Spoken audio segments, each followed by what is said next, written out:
Hello mga mima ko, ayan, mag-unboxing tayo guys ng hose ng aming washing machine. Ayan guys, in-order ko nga ito online dito sa TikTok. Ayan guys, ang ganda nga ng quality nito guys kasi makapal siya at may lock na rin siyang magagamit natin sa dulo para hindi maluag or masikip. Tama lang yung pagkakalagay. Ayan guys, tingnan nyo naman ang pinagdaanan ng hose namin. Tingnan nyo. At ang dami na ngang lumot. Kaya ako napabili nga nito dito sa TikTok. Ayan guys. And kapag nga hindi nagsakto doon sa hose na pinagtanggalan ninyo sa inyong washing, meron nga itong mga layer-layer sa dulo ng hose hanggang sa matimingan ninyo yung tamang size na kailangan ninyo.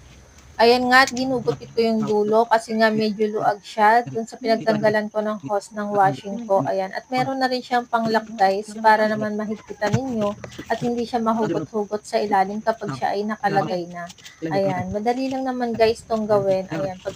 So ayan, mga mima ko, tapos na. Makakapaglaban na ako ng maayos nito. Ayan. So, dahil nga medyo mahaba siya, kaya ayan, binuhol-buhol na lang namin ng asawa ko. Ayan, katulong ko nga siya magkumpuni nitong aming washing. So, ayan. Kung gusto nyo rin ito, ilalagay ko lang sa yellow basket. Ayan, para maka-order na rin kayo.